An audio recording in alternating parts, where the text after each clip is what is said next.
Hey, Shalom, it's your brother Yvonathan. All right, now first and foremost, I want to give all praises to the Most High, Yahweh, Bahashem Yahushai, Bahashem Rakah HaKodash. I want to give double honor to the apostles and the elders of Great Millstone. I want to say Shalom to all the brothers and, of course, the few sisters who are pursuing this truth in sincerity. All right, may the blessing of election be upon your house. I seen this image the other day. You see at the top triangle, it has the Most High, right? And then on each of the sides, it has the husband and the wife. And it says, when further from God, the distance between the husband and wife is greater. And then it has a second triangle at the bottom, where they're closer to the top of the triangle, bringing the husband and wife closer. It says, when the closer to God, the husband and the wife will be closer to each other. And I wouldn't limit this exclusively to a husband and a wife's relationship. I would say this can be applied to any relationship, i.e. the brothers. Okay? We come from all different walks of life, have different interests and hobbies and things that we have affinities for. But because we have the same code and we're pursuing the same power and we're walking after the same conduct, we now have become very close. You understand? So we're bonded by that standard that the Lord has set. And the standard that the Lord has set, it doesn't change. Okay? It binds us all together. Now, I want to go to get this precept for you guys really quick. Bear with me. Now, you go to 2 Corinthians 6 and 14. It says what? Be not unequally yoked together with unbelievers. For what fellowship hath righteousness with unrighteousness? And what communion hath light with darkness? Now, let's go read that in the NLT. I wonder how it reads. 2 Corinthians 6 and 14. Alright. In NLT it reads like this. It says, don't team up with those who are unbelievers. How can righteousness be a partner with wickedness? And this is why you could say, the Black Panthers or the Civil Rights Movement, all these different things, they never work. Okay, this truth is flourishing. Why? Because we all have come together under the same power. We speak the same thing as we were commanded in 1 Corinthians 1 and 10. I'll get that after I finish reading this. 2 Corinthians 6 and 14 in the NLT again. It says, don't team up with unbelievers. How can righteousness be a partner with wickedness? How can light live with darkness? What harmony can come between the Mashiach and the devil? How can a believer be a partner with an unbeliever? And what union can there be between God's temple and idols? We are the temple of the living God, as God said. I will live in them and walk among them. I will be their God and they will be my people. Now, if you're a part of the Lord's people, there's a particular way that you're going to walk in. There's a particular doctrine that you're going to have in your mouth. We know, pursuing the Revelation, the 14th chapter, those who are going to be delivered, those prophets that were teaching, what did they have in common? They said they had no guile in their mouth, meaning no deception, no deceit, and they all spoke the same thing, meaning there is 100% truth doctrine in the earth, and somebody has it. All right, but this is 1 Corinthians 1 and 10, just to back up, that we're commanded to speak the same thing. A lot of people that know they're Israelites, they're under the impression that, when the Lord come back, we'll clean up all of the disparities in the doctrine. Yeah, it's going to be cleaned up, and it's going to be made evident that there was a particular subset of men that had Shalakia. That there was a particular subset of men that had the full understanding allotted for this time to receive salvation. And that's just that. All right? 1 Corinthians 1 and 10. All right, it reads, now I beseech you, brethren, by the name of our Lord Mashiach, Yahushua Mashiach, that ye all speak the same thing, and that there be no divisions among you, but that ye be perfectly joined together in the same mind and in the same judgment. All right, there it is. Now let's go to Revelation, the 14th chapter. Let's read about the no guile pile. Right, you go to Revelation 14, and I'll just get straight to it. I'll start at verse 3. It says, and they sung, as it were, a new song before the throne and before the four beasts, the four kingdoms, right? And the elders, and no man could learn that song but the 144,000, that's the elect of the nation of Israel, the governing body of the kingdom of heaven, which were redeemed from the earth.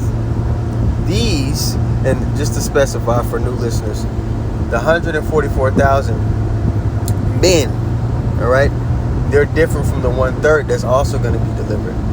Okay, the 1/3 is going to be delivered, but then you have 144,000 men, 12,000 from each tribe, who are going to be the governing body, the officials, all right, that govern the earth alongside Yahweh Shah and King David in the kingdom of heaven.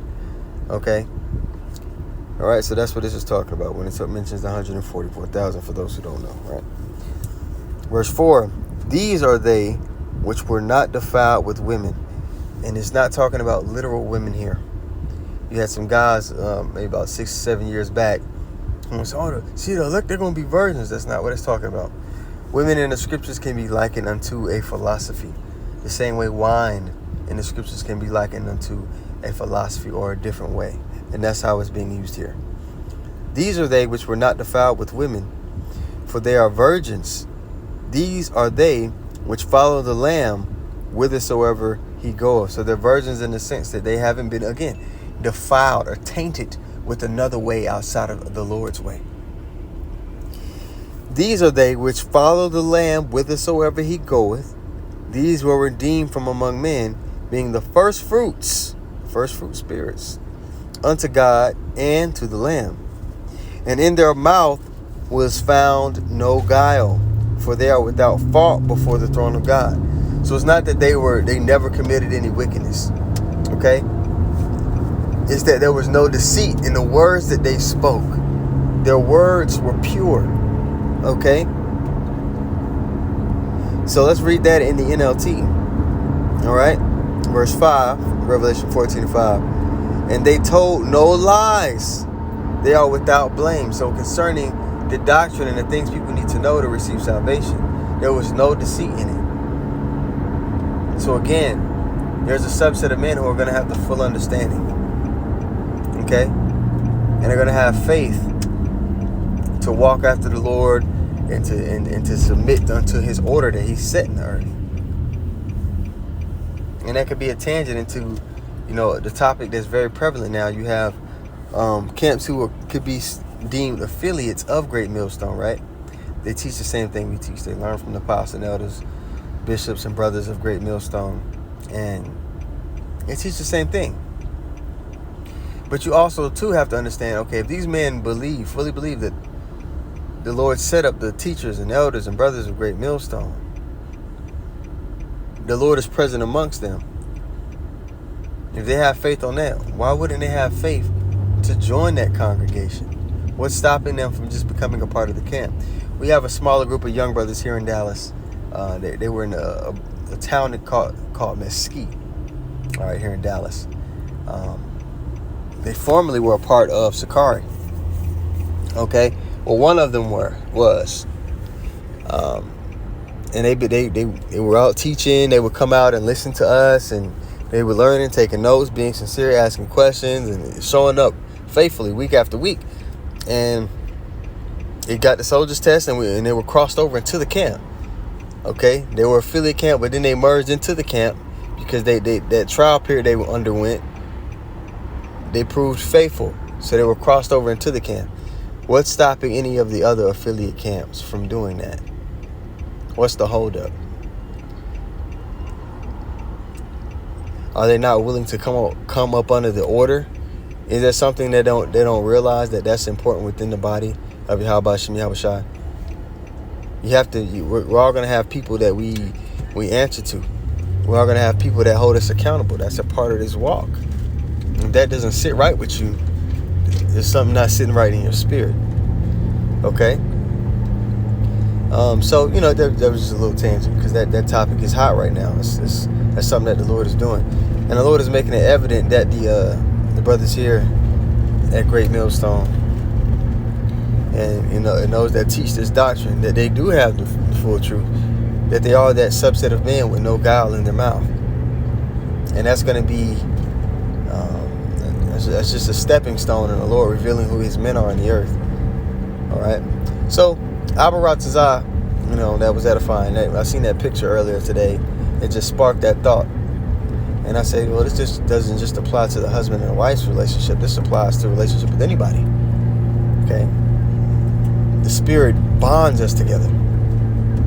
So, with that being said, I want to give all praises once more to Yahweh, Bahashem, Yahushai, Bahashem, Rakah HaKodash. I want to give double honor to the apostles and the elders of Great Millstone. I want to say shalom to all the brothers and, of course, the few sisters who are pursuing this truth and sincerity. All right, may the blessing of election be upon your house. Shalom.